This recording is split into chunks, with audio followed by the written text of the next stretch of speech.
Hi, everyone. Welcome to our first time homebuyer seminar. This is a Friday at 3 o'clock. Before we do the market update, you're going to have knowledge about the process. And if you stay with us or come back at 4 o'clock, at least you'll have a better understanding of what we're talking about and all that real estate jargon over there. I think that totally helps, Vinny. This is a new one we're doing, now. So this is definitely interesting compared to what we usually do. And for all you people out there who are at work right now and at Facebook, this is going to be very good for you because you're actually getting paid to learn, and there's nothing better than getting paid to learn. There we go. All right, let's just jump into it. All right, so where to start with home ownership plans? First, you need to look at your current job and the stability of it. I know currently what's going on, there might be less stability than other individuals out there. So understand where you currently are and where your business is taking you. Then you need to look at the future growth opportunity of pay increases. Okay. Now with pay increases right there, if you, what is it, two pay stubs? If you get a pay increase. Two pay stubs, that's usually what we want to look at right there. Okay. Yeah. So two pay stubs for the property for what you're working in, and then you can use that income to maybe qualify for a little more money. Next, what is your budget? Where do you spend your money? Are you saving more monthly? Do you contribute to your 401k? Do you need to start one? Do you have an emergency fund? Vacation yearly or goals? What amount do you have for your down payment? Do you need a gift? Do you need a home buyer assistance? And what is your ideal monthly mortgage payment? There's a difference between what you qualify for and what you can afford. Okay, so understanding what that is. And then also, too, we're seeing right here the down payment assistance, gift, home buyer assistance. There's a lot of programs out there, right? Some people think, okay, you need 20%. Other people, 3.5%, 3%, down payment assistance. Whatever your situation is, you're not the first person that's been in that situation, and you won't be the last person that's been in that situation.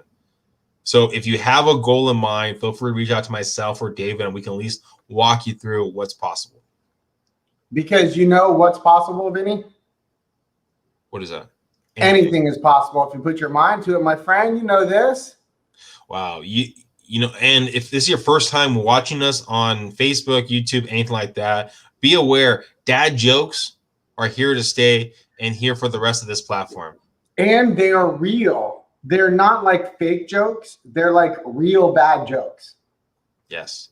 Okay. So how to finance your home and pick a lender. Okay. So I and my team help you on the buy side. Well, the person beneath me right here, David, he can help you with the financing avenue of it. And then you ask yourself, well, how do I pick the lender to work with, right? Because there's a lot of lenders out there. You can ask someone for a referral, or you can ask an honest agent, and I can give you a referral. You can also go through Yelp, Zillow, Google, Redfin, and look up reviews. And then also read the reviews on the loan officer. Check the license number. Experience matters. Higher license number means a rookie, right? Not the a lower rookie, the number. a rookie. Yes. For all you Star Wars fans out there, not a Wookiee, a rookie. Oh boy. All right. Why don't you jump into this, Mr. Okay, Star so Wars? now that you have a lender, what's the next steps to secure a home loan? So this is where a lot of people start thinking, and they go, hey, I'm going to shop with Vinnie, a realtor that's in the top 1% before I get my home loan set up. That's actually how you get a bad outcome, because you want to get approved for the loan prior to finding your ideal property. So how do we make this happen? Well, we usually look at the last 2 years of your income, the last 2 years of your rental history. We pull your credit. This is a hard pull. It's not Credit Karma. It's not freecreditreport.com. All of those free sites are free for a reason, because they don't give you your real score. You have 3 scores. When you get your credit pulled, does it lower the score? No, it does not. If you pull your credit more than 7 times in a 30-day window, then yes, it will affect your score. So if you're out there shopping around with lenders and you talk to, let's say, 1, 2, or 3, you're fine with all of them looking at your credit. And then next, as a lender, we're going to review your 30 days of pay stubs, 2 years of W-2s, 2 years of taxes, 2 years of bank statements. Not all loans require this. So don't be intimidated and go, oh my gosh, the lender said I only need 1. Maybe for your case, you do need one, but most people need 2 years, especially if you have any sort of self-employed income or bonus or commission. That's why we want to look at everything, because we want to avoid problems later. How, so I know you said you pull your credit, it doesn't affect it. How often can you pull your credit for it doesn't, as far as it's not affected? You know, the max is 7 times in a 30-day period. I would highly not recommend that. Oh, wow. I would tell you, I would not go past 5 personally. If your FICO score is like 740, 750, 780, it's not gonna have any effect. If your FICO score is 640 and you pull it over 5 times in a month, you may start having some hits on your credit, but there's really no reason to do that, because if you're talking to honest lenders and you talk to the first 2 lenders and they say, hey, you need to fix this on your credit, it's more likely that's going to be the case. You know, maybe you got a bad lender because you didn't do your homework and they're just lying, which unfortunately happens, Vinny. Full disclosure, not all lenders are created equal and some lie. And, you know, I'm very sorry for that, but it does happen. You could say bend the truth if you wanted to. Not a good thing. As a lender, you want to work with facts. All right. Now the lender has reviewed everything and shared your goals with the agent. What's most important to you? Is it monthly payment? Is the location of the home? Is it appreciation of the home? Is it future rental value of the home? Is it the down payment? Is the interest rates the lowest cost to close on the home? Is the lowest long-term cost? It seems like we had some technical difficulty with David, and we'll see if he gets back on. We're coming back.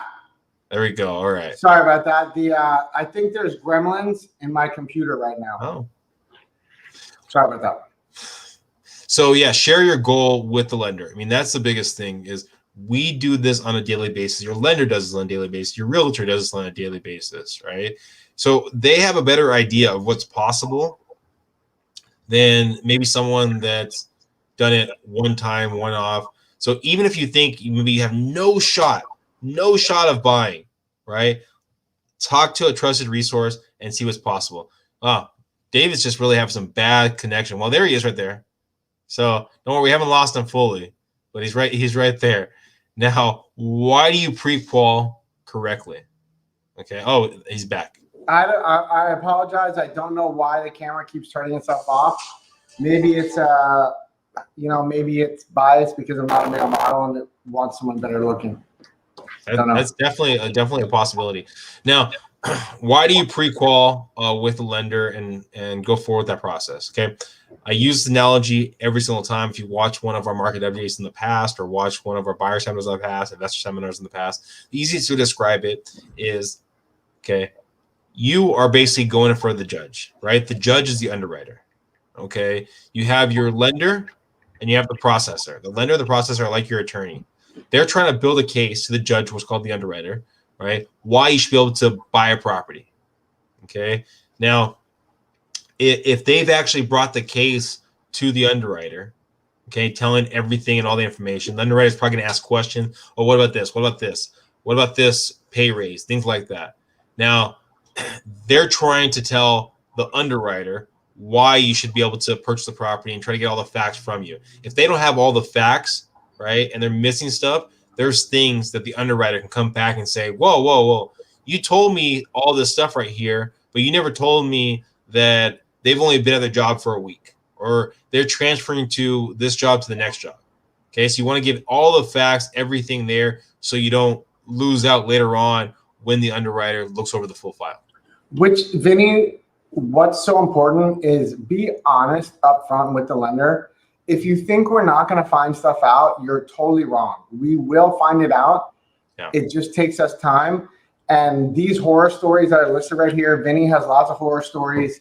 We're not talking about Vegas stories. We're talking about real live stories with real estate, to where if you don't tell us everything, we will find out later. And then you don't want to be the one that comes back and keeps wondering, why does the lender want more information? Why does the lender want this? Why do they want this? Or you need a cosigner, loan costs went up.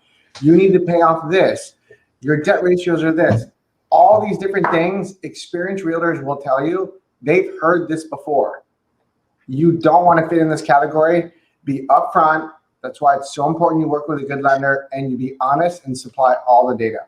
You're not going to sneak anything past them, like David said. You're not I'll share this with you, Vinnie. I just recently had a client that failed to tell me, you know, literally 2 weeks before closing, the loan's underwritten, approved.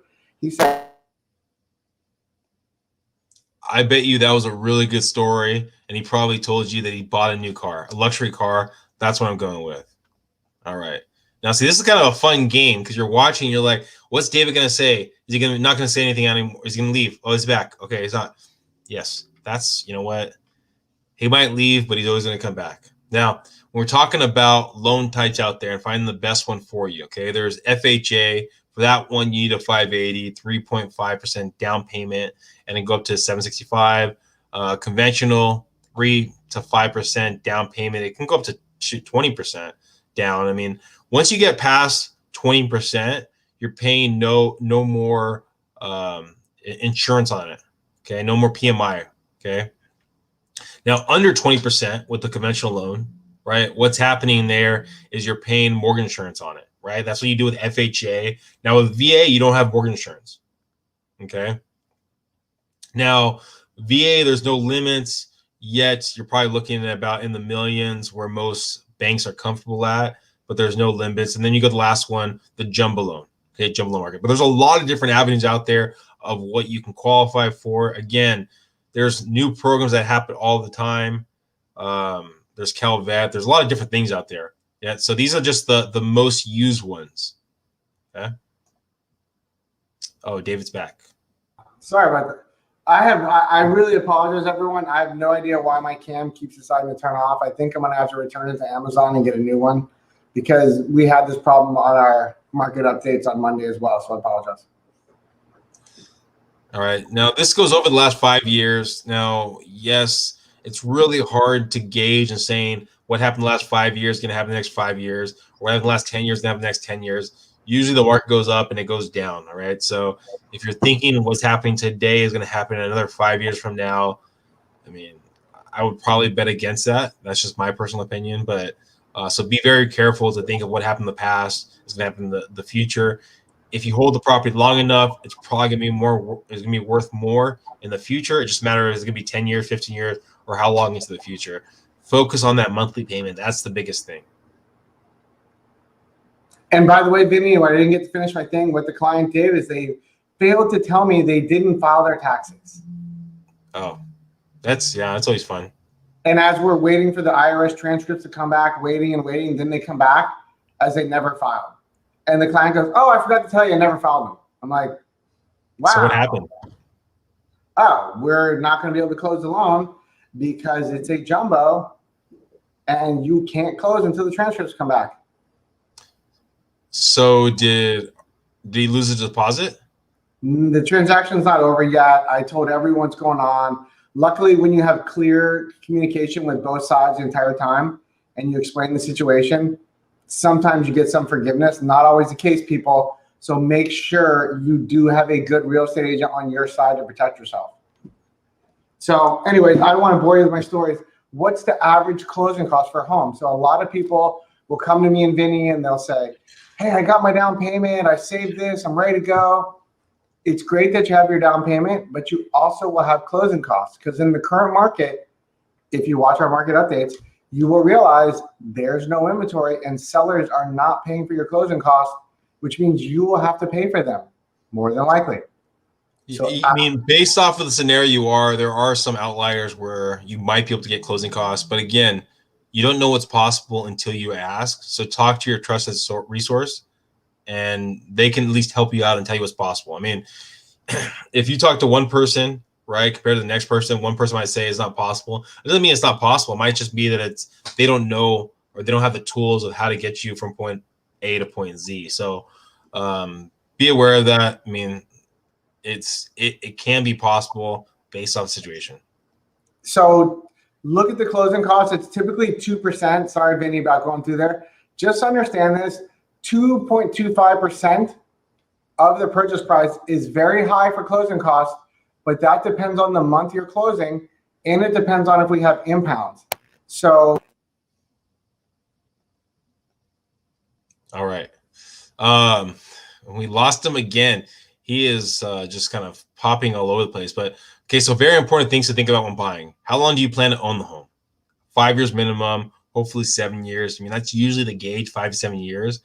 Where you buy is important. It's really, does it how you buy still allow you to have a life, sleep comfortably? Can you still save money towards your retirement with this new home?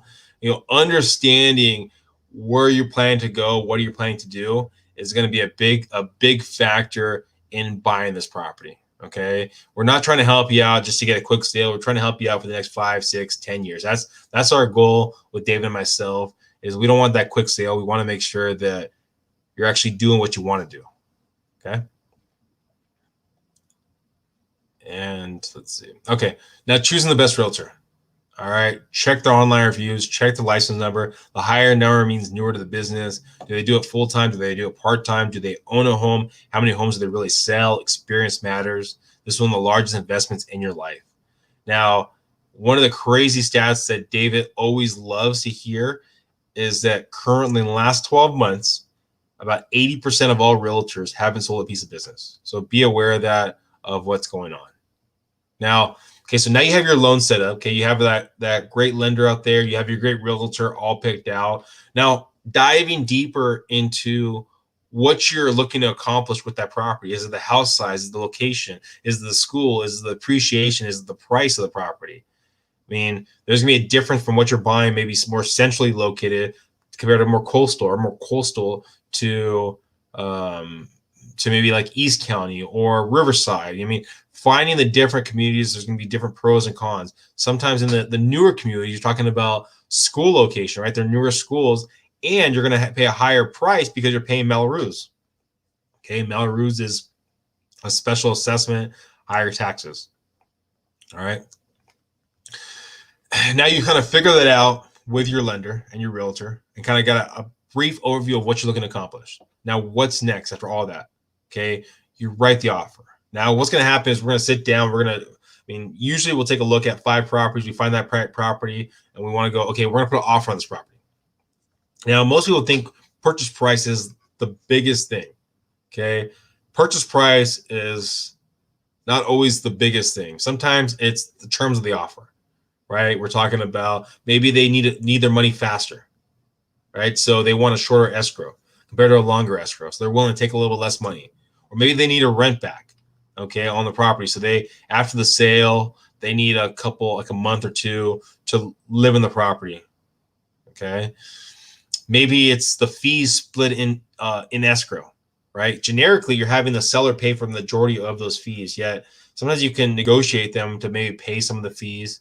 Also, items to be conveyed in the sale or not conveyed. So real property conveys in the sale, while personal property doesn't necessarily convey in the sale. Yet, if there's items that you want to convey, right, in the sale, right, to transfer in the sale, right, like maybe a refrigerator, stove, things like that, you want to make sure it's in your offer. Okay, and that's something you talk to your realtor about, saying, hey, I want to make sure this item's conveys in the sale. Oh, I like that couch right there. I want that to convey in the sale. So you want to talk to your realtor about that. And then how much of an EMD are you putting down? Earnest money deposit, right? Again, it's generically 3%. I mean, it can be high. It's an arbitrary number, right? Yet sometimes if they know that you have more skin in the game, right, a bigger deposit, right, they might be more inclined to accept your offer because it gives them a little more peace of mind. So having a picture of all these different things is going to give a better understanding of your offer and if it's more easily accepted. Wow.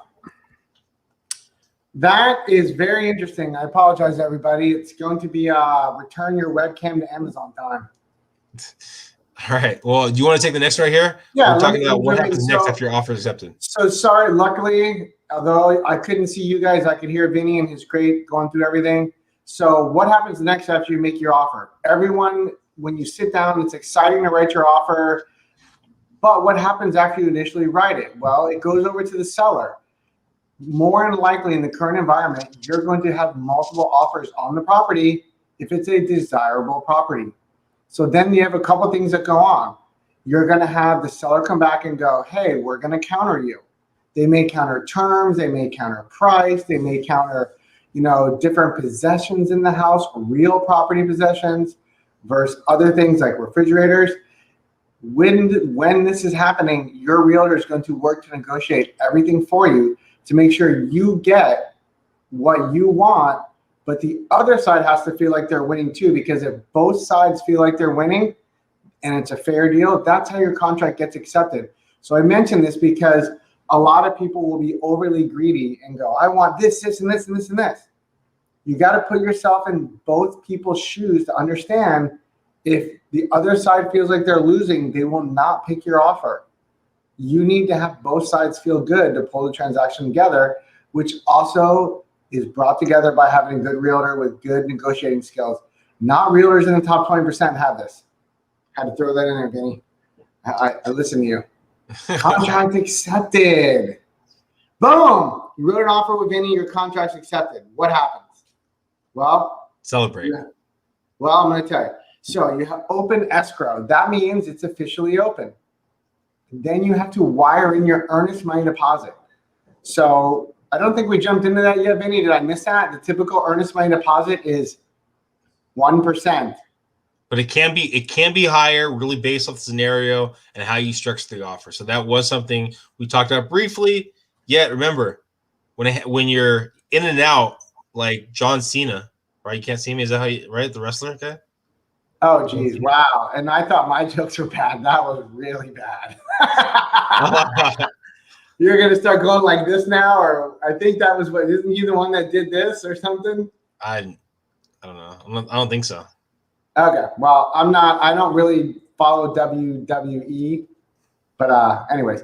So contracts accepted. What's going to go on now? There's a lot of stuff. It's not the ending. This is the beginning of the journey because you got the home you wanted. But now you need the realtor to help guide you through home inspections, other inspections deemed to protect your investment. Lender has to request all the fees and disclose the loan. That's important. In this current day and age, we disclose everything electronically. But if we don't have all the fees from title and escrow in the real contract, we can't start your loan, which means you lose time.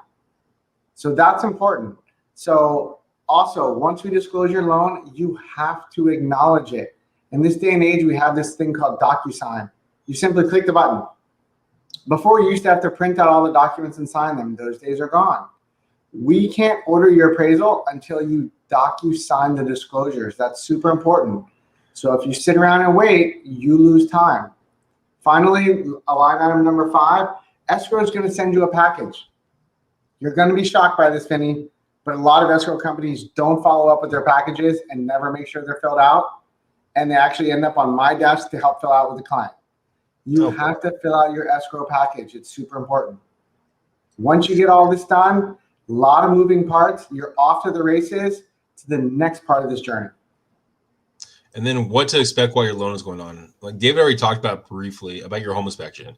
So that's something that will help you take on the realtor. For most cases, will help you find a good inspector, home inspector. The inspector is going to do a general inspection of the property, right? It's like when you go to get a checkup, they give a checkup on your whole body. Yet there's stuff that shows up where it's like, oh, you might need a specialist here. You might need a specialist there. That's when they might say, oh, well, you need to go maybe get your pipe scoped, right? Or let's say you need to check the roof, right? We get a specialist for that. Now, no property is perfect, but you want to make sure the property is perfect for you. You're going to find out 1 or 2, 3, whatever it might be, of things that might be of concern, right? And if there's something of concern, we can ask, right, the listing side to say, hey, you take care of this, this, this. They can say no. They'll say yes. They can say we'll give you credit instead, whatever it might be, right? As long as there's a meeting in the mind, then you can kind of go forward to the next step. What to expect on the loan side. So we went over this. We're disclosing the loan. Once we disclose the loan to you, we get all of the disclosures back. We then send your file to processing. So a lot of you may have heard the term, the loan's being processed. What does that mean? It means we're reviewing all the documents to make sure that they fit the initial guidelines and that we have every dot dotted on the I's and every T crossed to make sure the loan package is good. Once we have all that, we process the loan, then the loan goes to underwriting. Now that's like what Vinny mentioned about the judge, there's a jury, sometimes there's 3 theatrics.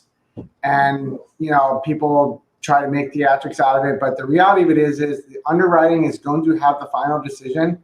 And while your loan is being underwritten, you have to wait. It takes a couple days. Once your loan is underwritten and it matches the program guidelines that you were approved for, and all your data matches and everything is perfect, it comes out approved by the underwriter. Usually there's a few conditions, like maybe you missed a bank statement, or we verify your employer, or we have to verify the down payments coming from your real bank account. People, we always find out when you bring in cash, that's a no-no. Don't bring in cash to transactions. Next, after the loan's approved, your underwriting conditions are issued, we get them back, we go to the final, that's number 7, closing disclosure.